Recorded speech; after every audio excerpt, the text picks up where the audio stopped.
Bismillahirrahmanirrahim. Assalamualaikum warahmatullahi wabarakatuh. Waalaikumsalam warahmatullahi wabarakatuh. Selamat pagi. Pagi luar biasa. Tetap semangat. Yes. Alhamdulillahirrahmanirrahim. Bagaimana kabar hari ini Bapak Ibu? Alhamdulillah baik dan sehat. Puji syukur kehadiran Allah Subhanahu wa taala. Dalam kesempatan ini kita dapat berkumpul di sini dalam acara aksi nyata diseminasi modul 1.4 budaya positif. Jadi hari ini saya akan membagikan sedikit apa yang saya dapatkan pada pendidikan guru penggerak, terutama pada modul 1.4 tentang budaya positif.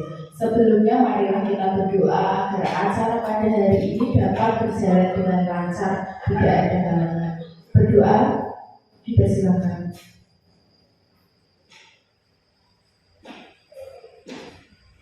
Selesai. Terima kasih Bapak Ibu. Pada kesempatan yang berbahagia ini, saya ingin menyampaikan tentang apa sebenarnya budaya positif itu. Kira-kira ada yang pernah dengarkan tentang materi ini? Belum. Iya, jadi apa itu budaya positif?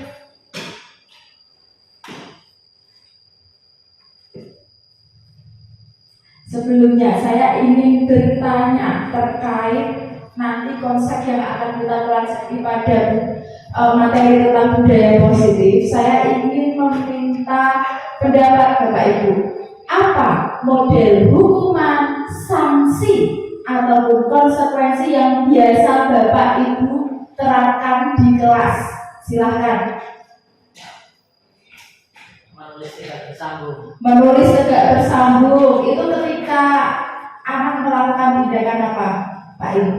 Kurang disiplin, saya terlambat. Oh, misalkan terlambat, kemudian Membuat kalimat ditulis dengan tidak bersambung. Kalimatnya saya mau belajar tepat waktu. oh ya, jadi membuat kalimat dengan kalimat saya akan belajar tepat waktu. Saya akan berangkat sekolah tepat waktu berapa kali biasanya? 10. Iya, itu jadi ada macam-macam cara pendisiplinan kita terhadap siswa. Tapi, apakah ada cara terbaik untuk mendisiplinkan siswa secara positif? Hari ini kita akan belajar tentang hal itu. Mohon maaf, ini saya langsung mundur.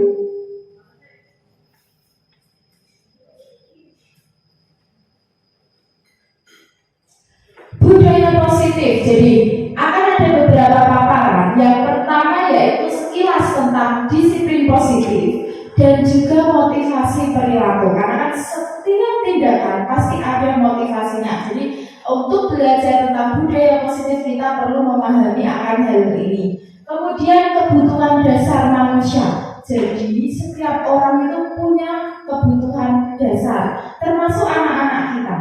Dalam melaksanakan tindakannya, mereka pasti ingin memenuhi kebutuhan dasar. Kemudian ada 5 posisi kontrol, terutama ini 5 posisi kontrol guru. Dan kemudian yang keempat, hukuman versus konsekuensi versus restitusi. Kemudian yang kelima adalah tentang keyakinan kelas.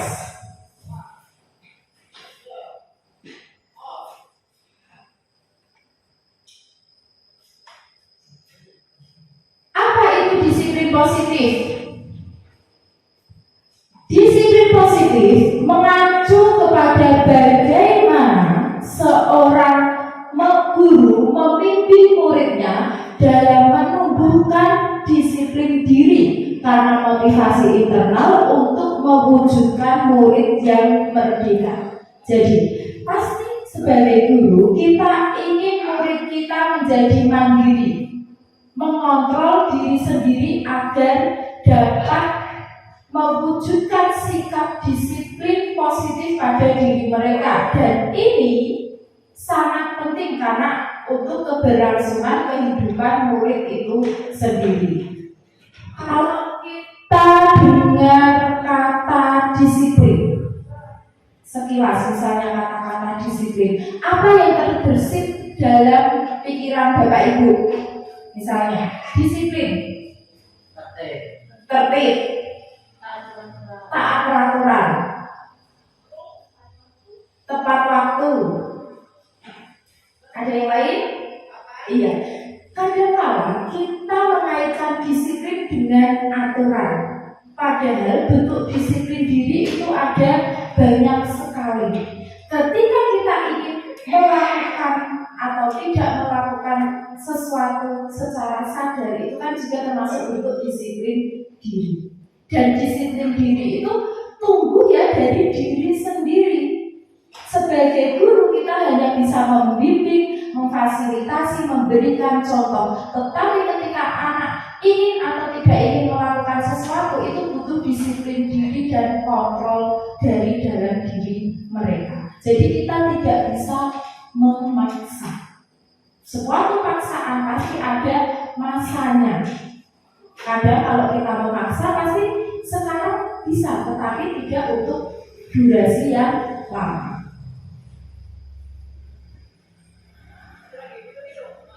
Ketika kita belajar tentang disiplin positif, kita juga harus belajar tentang motivasi perilaku. Jadi Bapak Ibu di sini kita tahu apa yang kita lakukan, setiap tindakan yang kita perbuat itu pasti ada motivasinya. Keinginan apa? Mengapa kita melakukan tindakan tersebut? Yang pertama yaitu menghindari rasa sakit atau hukuman. Kadang-kala peserta didik kita mengerjakan PR, tetapi motivasinya biar tidak dihukum sama Bapak Ibu guru. Upacara memakai pakaian yang lengkap, nanti biar tidak diminta untuk menulis atau tidak dihukum. Kemudian yang kedua, mendapatkan penghargaan dan penghormatan dari orang lain. Saya mau bantu teman saya biar Bu Guru nanti memberikan stiker bintang. Saya mau mengerjakan tugas biar nanti Bu Guru senang sama saya. Itu adalah motivasi yang kedua.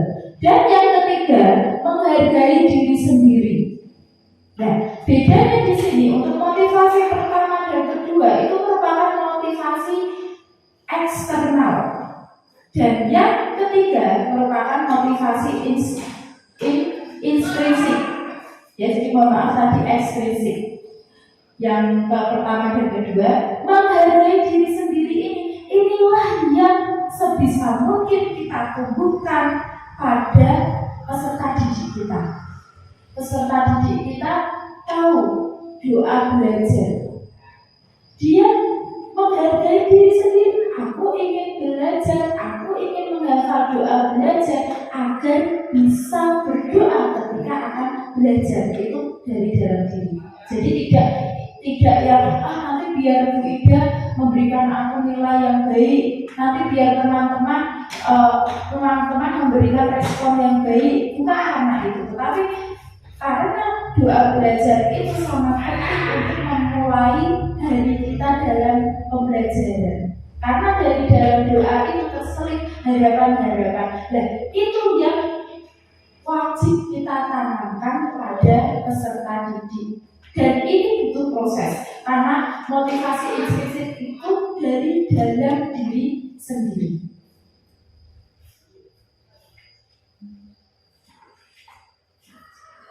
Kemudian untuk yang kedua, untuk motivasi perilaku adakah pertanyaan Bapak Ibu? Bisa langsung lanjutkan ke konsep yang lain? Bisa. Oke, terima kasih. Kalau misalnya ada pertanyaan silahkan angkat tangan, gitu Bapak Ibu. Kemudian untuk kebutuhan dasar manusia. Jadi ini tidak hanya peserta didik, tetapi secara umum Setiap tindakan kita, sikap kita itu kita berusaha untuk memenuhi kebutuhan dasar kita.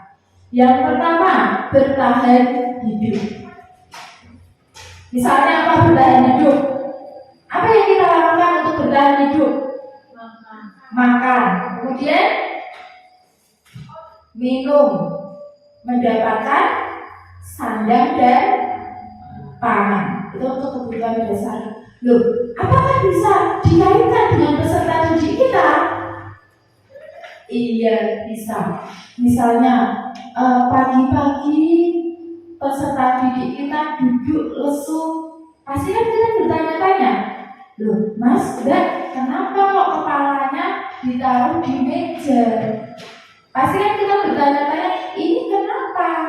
Apakah belum sarapan? Itu kan pasti ada nggak Bapak Ibu terbersih dalam benak kita? Nah, itu berarti peserta didik tersebut ketika mereka bilang, iya Bu, saya belum sarapan, berarti dia belum memenuhi kebutuhan dasar bertahan hidup. Apakah setelah itu anak-anak bisa belajar dengan tenang ketika kebutuhannya itu belum terpenuhi? Tidak. Iya, pasti bagaimana Bapak Ibu? Tidur-tiduran saja, lemas. Kemudian kebutuhan akan kesenangan. Jadi sikap itu dilakukan agar dia itu senang. Misalnya ketika kita melakukan pembelajaran, adakah anak-anak yang suka lari-larian? Ada tidak? Iya. Misalnya kalau kita bertanya, Mas, Mbak, kenapa kok lari-larian padahal pembelajaran? Kemungkinan ketika mereka ingin memenuhi kebutuhan kesenangan mereka, pasti mereka menjawab, seru Bu, seru mainan lari-larian. Berarti mereka ingin memenuhi kebutuhan ini. Kemudian ada juga kebutuhan akan kebebasan. Misalnya ketika kita dalam pembelajaran, anak-anak mencoret-coret bukunya, ingin melakukan sesuatu yang lain, itulah kebutuhan kebebasan. Seperti, mohon maaf, ketika kita melihat anak-anak naik motor, di situ ada kebutuhan kebebasan, sekaligus mereka mungkin juga bisa kebutuhan penguasaan. Ini loh, aku bisa naik motor. Padahal itu adalah hal yang tidak baik. Monggo silakan Ibu, monggo Katuran Pinara.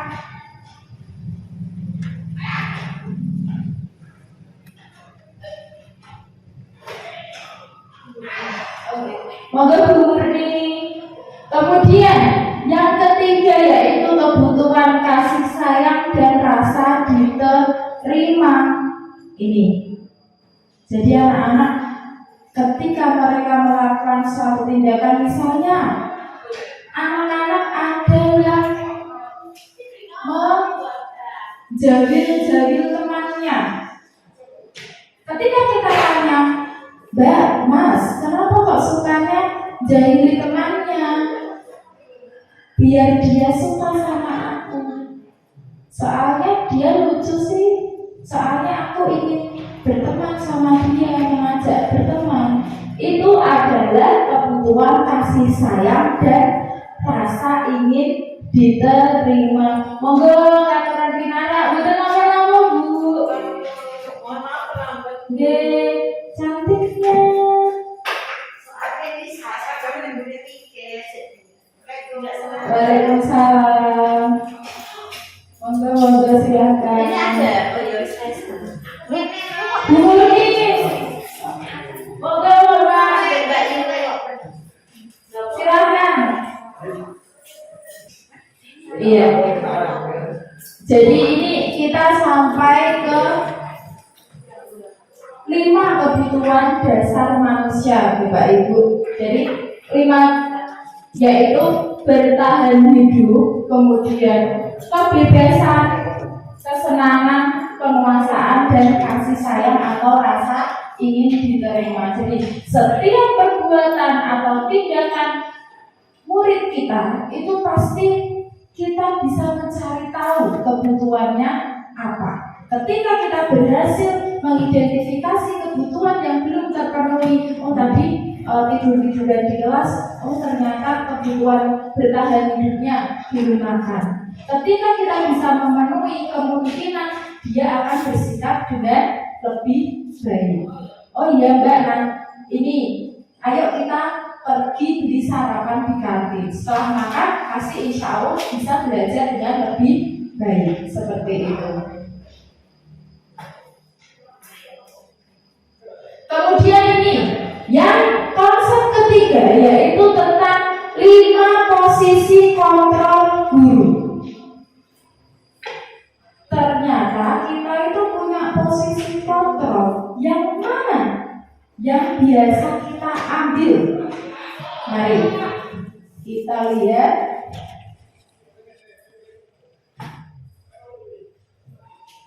Ini Bapak Ibu. Yang pertama, posisi kontrol penghukum. Jadi di sini guru yang mengambil tindakan atau posisi kontrol penghukum biasanya mengeluarkan kata-kata yang keras, termasuk membentak. Kemudian biasanya beliau memberi hukuman yang tidak ada sangkut pautnya dengan masalah anak. Misalnya, tidak mengerjakan PR. Kenapa kamu tidak mengerjakan PR? Sudah tahu ada PR. Sudah sana, lari mengitari lapangan 5 kali. Seperti itu penghukum. Kalau sekarang sepertinya sudah insya Allah sudah tidak ada ya Bapak Ibu. Apakah pernah melihat seperti ini posisi penghukum? Insya Allah sudah tidak ada ya. Tapi ini tuh baik secara fisik maupun secara psikis. Termasuk ketika kita berkata-kata kepada anak. Kemudian yang ketiga, yang kedua, membuat rasa bersalah. Dalam posisi kontrol ini biasanya guru itu membuat anak makin rendah diri, merasa kecewa pada tindakan yang telah mereka lakukan. Misalnya satu kelas ribut semua, mainan hujan-hujanan. Kemudian di dalam kelas guru cuma diam saja, benar-benar diam, tidak berkata apa-apa, hanya duduk diam memandang murid. Ternyata Bapak Ibu, ini termasuk posisi kontrol membuat rasa bersalah. Karena pasti murid bertanya-tanya, apa yang saya lakukan? Apakah saya mengecewakan Bapak Ibu guru? Seperti itu. Kemudian apalagi kalau kita tambahi kata-kata, kasihan Bapak Ibu kalian sudah mensekolahkan kalian. Nah, itu pasti tambah mereka kecewa. Kemudian yang ketiga adalah teman. Jadi di posisi kontrol teman itu kita memandang peserta didik itu setara. Positifnya di sini kita menjadi dekat dengan murid-murid kita. Tetapi untuk pendisiplinannya masih belum ideal. Tidak membuat PR, oh ya sudah nggak apa-apa, seperti itu. Kemudian pemantau. Nah ini posisi pemantau ini agak membuat jarak terhadap murid, interaksi guru dan murid. Saat pendisiplinan siswa, biasanya pada posisi pemantau itu akan memberikan konsekuensi sesuai dengan aturan yang sudah ada. Tadi misalnya seperti Pak Im, tidak mengerjakan PR, terlambat, berarti harus menulis tegak bersambung 10 kali.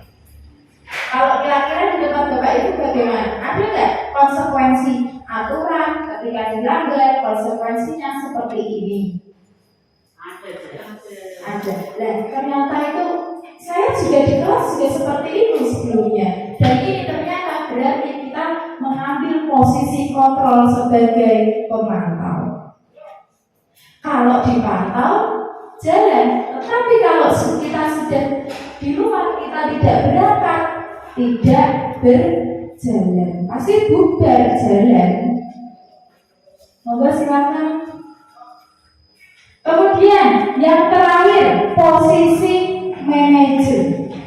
Ternyata manajer itu tidak hanya di perusahaan, Bapak Ibu. Ternyata di sekolah juga kita itu seharusnya malah mengambil posisi manajer. Pada pendisiplinan siswa dengan posisi manajer, guru berusaha membimbing siswa dan dalam memberikan solusi. Jadi siswa itu distabilkan dulu identitasnya. Kalau tadi waktu di posisi pembuat rasa bersalah, kecewa. Kalau di posisi manajer itu siswa berbuat salah itu hal yang wajar, karena setiap manusia pasti tidak luput dari kesalahan. Kemudian siswa dibimbing untuk mengidentifikasi, validasi kesalahanmu itu dan apa. Ketika ia mengiyakan, oh iya Bu, saya tidak membuat PR, dia tahu kalau dia tidak membuat PR. Kemudian dia berusaha mencari jalan solusi agar lain kali dapat membuat PR, tidak tetap dengan bertanggung jawab. Itulah posisi kontrol manajer. Jadi kita itu hanya menggiring agar anak dapat menemukan solusinya sendiri, sehingga anak lebih dapat bertanggung jawab. Bagaimana Bapak Ibu? Ada pertanyaan? Tidak, saya lanjutkan ya. Ada Bu. Oke. Menyimak lagi dari penjelasan juga. Terima kasih untuk penjelasannya yang sangat gamblang begitu ya. Setelah menyimak tadi, menarik sekali Bu. Menarik sekali. Nah, itu begini yang saya mau tanyakan Bu juga. Kalau tidak salah tadi masing-masing tipe 5 kontrol tadi itu pasti ada positif negatifnya masing-masing. Nah, menurut dari Bu Yuda sendiri atau mungkin ada teorinya, the best way untuk dipraktis di lapangan itu yang bagaimana? Barangkali nanti bisa kami praktekkan, ataupun mungkin sudah ada penelitian begitu ya, atau combine atau bagaimana mau penjelasannya. Terima kasih. Terima kasih Mbak Binda atas pertanyaannya, luar biasa sekali. Jadi memang ada 5 posisi kontrol, tetapi istilahnya kita tidak boleh, oh aku ambil posisi kontrol pemantau saja, tidak. Posisi kontrol ini merupakan cara mengidentifikasi diri kita sampai mana, dan dari sini itu kan seperti ada grafiknya. Yang paling tepat adalah posisi kontrol sebagai manajer, karena kebermanfaatannya itu menimbulkan anak menjadi lebih disiplin secara intrinsik. Jadi menumbuhkan disiplin dari dalam. Tetapi hal ini tidak lantas, oh ya saya mau menjadi posisi kontrol manajer. Ini berproses dan butuh latihan, termasuk anak-anak juga. Karena kan pada saat kita mencoba menjadi posisi kontrol manajer, kita berusaha untuk membimbing anak untuk menemukan solusi dari kesalahan mereka. Jadi solusinya itu mereka yang ambil, mereka yang pilih, mereka yang simpulkan sendiri. Kita istilahnya hanya menggiring, menasehati. Kira-kira kalau Mas atau Mbak mencoret-coret meja, bagaimana ya? Apa yang akan kamu lakukan tentang itu? Coret-coret meja. Kita berusaha agar anak itu mengambil keputusan, iya Bu, saya harus membersihkan coretan itu. Kalau kita kejar terus, bagaimana ya caranya untuk membersihkan coretan? Oh, saya akan mengeroknya dengan cutter. Oh iya, bisa bersih. Tetapi apakah nanti mejanya tidak rusak? Oh iya Bu, kan bisa rusak. Ini yang kita kejar. Jadi anak dapat menyelesaikan masalahnya sendiri sekaligus bertanggung jawab. Seperti itu Kak Indah, bagaimana? Oke, terima kasih. Saya lanjutkan untuk ini. Hukuman versus konsekuensi dan versus restitusi. Jadi di awal tadi saya menanyakan tentang apa hukuman, konsekuensi atau sanksi yang biasa Bapak Ibu berikan kepada murid ketika bermasalah. Dan sekarang ternyata hukuman, konsekuensi dan restitusi itu berbeda Bapak Ibu. Untuk hukuman ini biasanya akan cenderung membentuk identitas murid yang gagal. Maksudnya di sini murid akan semakin rendah diri, murid bisa mencap dirinya sebagai anak yang bandel, anak yang nakal, seperti itu. Hukuman, sesuatu yang menyakitkan harus terjadi. Gak apa-apa iklan. Jadi anak-anak kelas 1 memang ada tambahan belajar. Kemudian tidak nyaman untuk murid atau anak untuk jangka waktu yang panjang. Ini benar sekali. Pengalaman saya pernah dibentak oleh guru saya waktu SMA. Dan sampai sekarang itu, ketika saya mengingat-ingat itu rasanya sakit. Ini menimbulkan trauma tersendiri. Jadi hukuman itu benar-benar harus dihindari. Kemudian korban mendapatkan keadilan, murid atau anak akan tersakiti, perilaku positif agresif akan meningkat. Kemudian sistem tidak akan berjalan bila murid tidak takut. Jadi kalau sudah ada murid yang tidak takut akan hukuman, ya tidak bisa hukuman itu dilaksanakan. Berlakunya hanya pada sebuah institusi, tidak berlanjut pada kehidupan nyata. Jadi ini tidak sesuai dengan kehidupan sehari-hari. Kemudian peraturannya adalah kamu titik-titik, kamu harus titik-titik. Dan murid anak nanti akan cenderung membenci peraturan. Negatifnya, awas kalau dilakukan lagi, nanti kamu model paksaan, karena ini hukuman, mendorong anak menyalahkan diri, konsep diri buruk. Jadi identitas gagal saya itu anak nakal, saya itu anak yang tidak berani. Murid atau anak belajar menyembunyikan kesalahan, karena kan ketika tahu ketahuan salah kan nanti pasti dihukum. Kemudian konsekuensi. Sebentar ini mencari lagi. Untuk konsekuensi itu berarti ada aturan yang sudah ditetapkan dan juga ada konsekuensi ketika melanggar. Seperti itu Bapak Ibu. Ini merupakan sesuatu yang harus terjadi, karena misalnya kalian melanggar hal ini berarti harus melaksanakan konsekuensi ini. Tidak nyaman, tapi dalam jangka waktu yang pendek. Ketika kalian tidak mengerjakan PR, kalian harus menulis 20 kali. Tidak nyaman. Korban bisa diabaikan. Jadi misalnya kalau ada permasalahan antara lebih satu atau lebih dari 2 murid, kemudian murid dan anak dibuat tidak nyaman, kemudian penguatan hanya bertahan dalam jangka waktu yang pendek. Apa peraturannya? Mampukah kamu? Asik. Ketika anak melakukan kesalahan, kita langsung bilang kalau konsekuensi apa kan? Kamu melakukan apa? Apakah kamu tahu konsekuensinya? Iya. Nah, itulah konsekuensi. Kemudian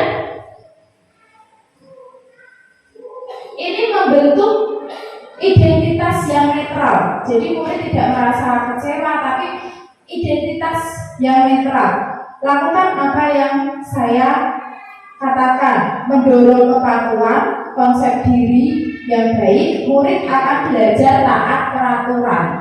Tetapi biasanya ketika ada guru di situ.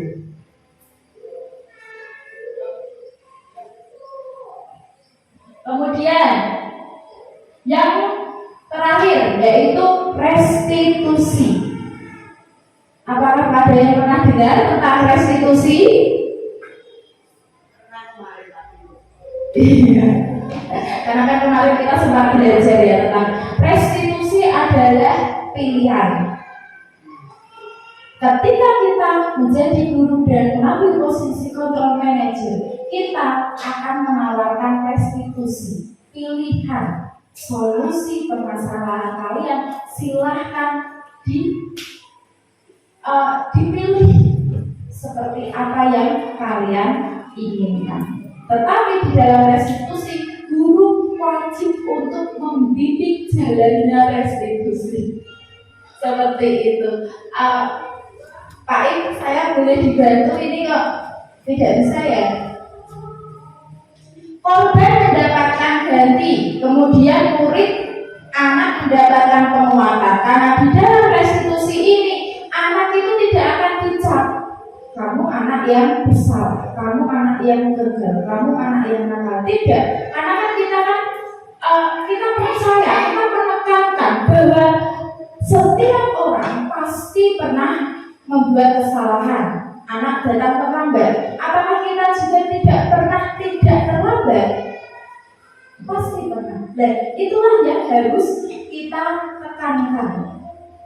Oh, pernah datang terlambat. Tetapi tidak sampai di situ. Ketika mereka tahu, ya kesalahan itu hal yang wajar. Tetapi mereka harus bangkit dari kesalahan itu dan menjadi lebih baik lagi.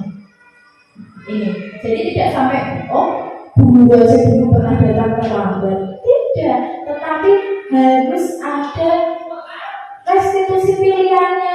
Ketika kamu terlambat, bagaimana caranya agar tidak terlambat lagi?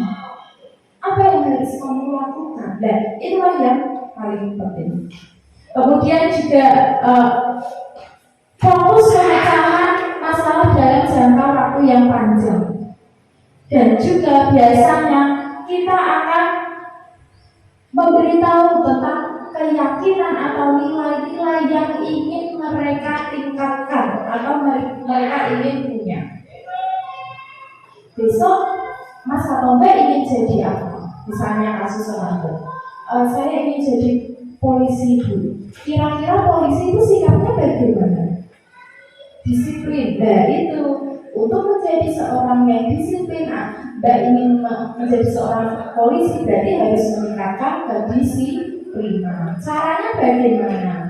Akhirnya anak tersebut membuat solusi akan permasalahannya.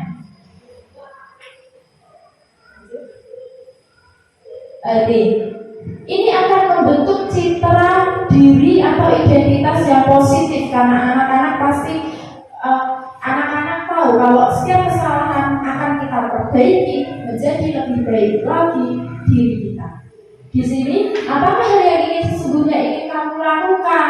Tadi menjaga temannya, saya sebenarnya ingin bermain sama dia. Apakah ada cara yang lebih baik daripada menjalin temanmu, menjaga temanmu agar dia mau bermain dengan kamu?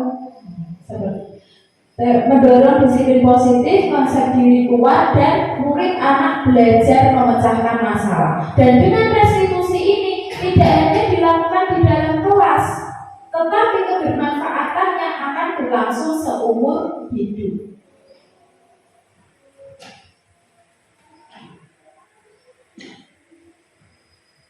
Ada cara yang mudah untuk melakukan restitusi, yaitu dengan segitiga restitusi.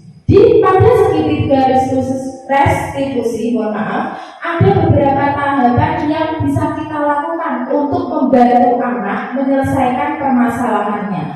Yang pertama, menstabilkan identitas. Di sini tadi kita menekankan pada anak agar identitasnya itu tetap kuat, bukan menjadi anak yang nakal, anak yang gagal, dengan cara kita menekankan bahwa semua orang pernah berbuat salah, tetapi apa yang harus dilakukan setelahnya itu. Kemudian validasi tindakan yang salah. Jadi anak-anak mampu mengetahui, sadar akan kesalahannya. Adakah cara yang lebih efektif untuk mendapatkan apa yang kamu butuhkan? Pertanyaan romantiknya, kamu tentu punya alasan mengapa melakukan itu. Kenapa kamu terlambat? Apa alasanmu terlambat? Kemudian yang ketiga, menanyakan keyakinan. Ini yang paling penting. Semuanya tahapan penting, tapi biasanya di sini anak berusaha untuk memecahkan masalahnya sendiri. Jadi di sini keyakinan kelas apa yang telah disepakati. Kemudian juga kamu ingin menjadi orang seperti apa? Saya ingin menjadi orang yang lebih bertanggung jawab, Bu, mengerjakan PR.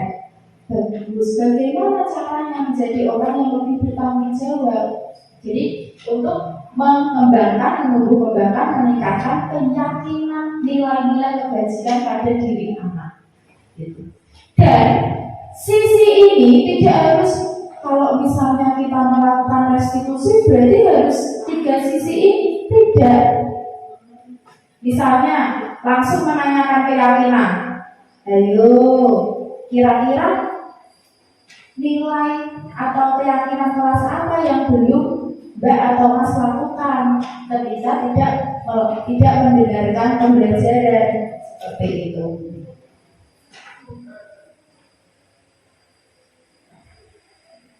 Sebentar lagi. Berikut ini adalah video tentang restitusi yang saya praktekkan.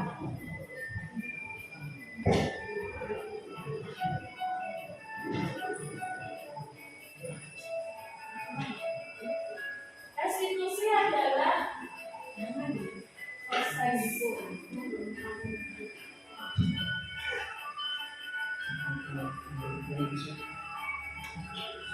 ini adalah satu kasus anak yang mencoret-coret meja dengan cairan pengoreksi.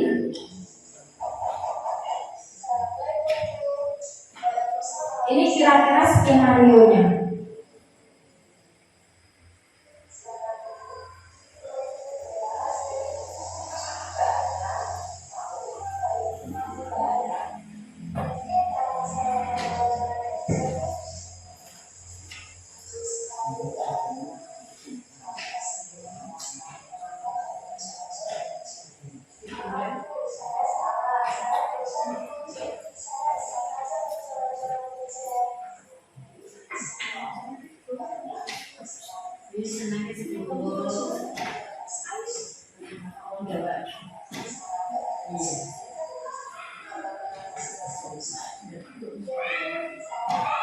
Jadi di sini ada 3 sisi segitiga restitusi yang saya praktekkan bersama murid saya.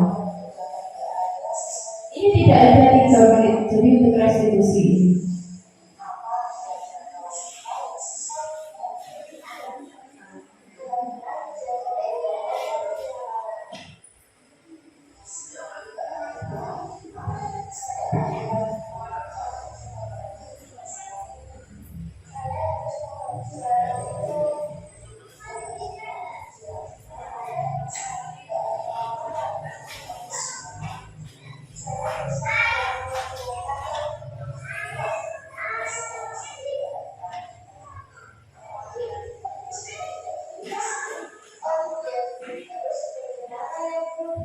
Jadi di sini kita mengejar solusi yang dipilih anak untuk meningkatkan nilai pada keyakinan kelas mereka.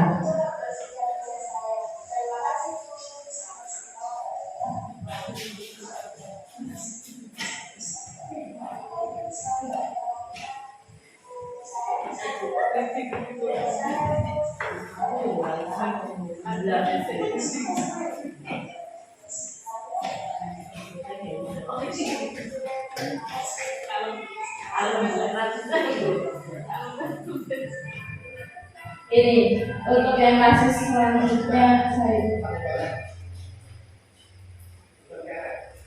PLN ada ada PLN. Kemudian untuk membantu proses restitusi kita juga harus pertama yaitu membuat, menyepakati, mendiskusikan keyakinan kelas. Jadi kan karena di dalam tahapan restitusi itu ada yang menanyakan keyakinan. Ini akan membantu guru untuk berestitusi. Keyakinan merupakan nilai-nilai kebajikan atau prinsip-prinsip universal yang disepakati bersama antara peserta didik dan guru. Jadi, ketika kita memiliki aturan kelas, aturan tersebut belumlah menjadi keyakinan. Bisa kita tingkatkan menjadi keyakinan dengan mencari nilai-nilai aturan tersebut. Misalnya, bekerja sama dengan teman dan guru. Itu kan baru aturan. Semua siswa bekerja sama dengan baik. Tetapi nilai keyakinan kelasnya belum ada. Jadi kita ambil global saja. Bekerja sama. Itulah yang merupakan salah satu contoh keyakinan kelas. Nah, sekarang ada beberapa cara untuk membuat keyakinan kelas. Yang pertama yaitu buka ruang diskusi. Jadi di sini kita curah pendapat. Kalau misalnya kelasnya sudah mempunyai aturan kelas, aturan itu ditingkatkan menjadi keyakinan kelas. Dan keyakinan kelas itu untuk peserta didik di SD 3 itu sudah cukup. Jadi jangan sampai antara 3 sampai 7 saja. 3 saja menurut saya sudah cukup. Kemudian rencana, kira-kira kita ingin kelas yang bagaimana? Kemudian merumuskan keyakinan. Ketika karena tidak boleh misalnya ada aturan tidak boleh makan dan minum saat pembelajaran. Harus mendengarkan ketika pembelajaran berlangsung. Itu kan berarti di situ ada nilai keyakinan yang muncul. Misalnya menghormati dan menjaga kenyamanan. Dan disitulah keyakinannya. Jadi keyakinan kelas itu bersifat lebih umum. Kemudian ditinjau ulang. Setelah ditinjau ulang, disepakati, disetujui, baru membuat pernyataan keyakinan. Kami kelas 1 SD Negeri Wijo 01 yakin bahwa kita harus saling menghormati, bekerja sama, dan menjaga kenyamanan. Bisa berarti kok sudah ada 3 keyakinan. Kemudian tanda tangan. Setelah ditanda tangan, kita pajang di dalam kelas. Jadi untuk proses restitusi nanti, anak-anak ketika kita menanyakan keyakinan, kita bisa langsung bertanya, keyakinan mana kira-kira yang belum sesuai dengan tindakan kalian.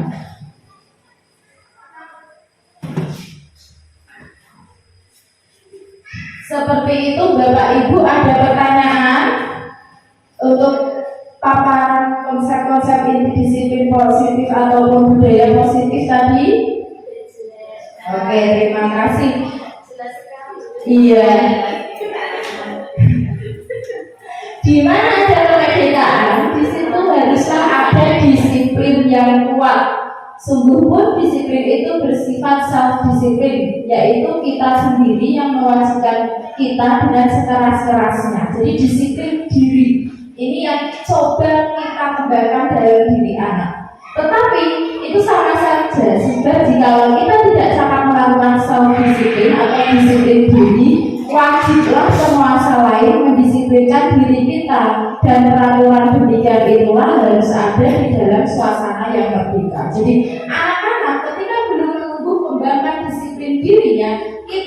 sebagai guru wajib menumbuhkan, wajib memfasilitasi mereka agar menumbuhkan disiplin diri. Dengan cara apa tadi Bapak Ibu? Ayo, tadi dengan cara apa? Yang terakhir tadi? Restitusi. Jadi ada 3 tahapan restitusi. Yang pertama tadi menstabilkan identitas, kemudian validasi kesalahan, dan yang terakhir itu menanyakan keyakinan. Oke, saya cukupkan sampai di sini untuk diseminasi saya. Silakan kalau ada pertanyaan. Iya, siap. Bapak Ibu bisa WhatsApp saya untuk mengetahui kalau ingin bertanya tentang budaya positif ini, dan juga saya berharap setelah ini nanti saya yakin kalau Bapak Ibu pasti memiliki aturan di kelas masing-masing. Monggo silakan didiskusikan dengan murid-muridnya untuk ditingkatkan menjadi keyakinan kelas. Cukup 3-7, tidak usah banyak-banyak. Apalagi untuk SD, jenjang SD. Terima kasih. Saya mohon maaf jika ada salah kata dalam penyampaian ataupun dari sikap saya. Terima kasih untuk kehadiran Bapak Ibu di tengah-tengah kesibukan. Wassalamualaikum warahmatullahi wabarakatuh. Terima kasih ya Allah. Boleh kita ini? Boleh.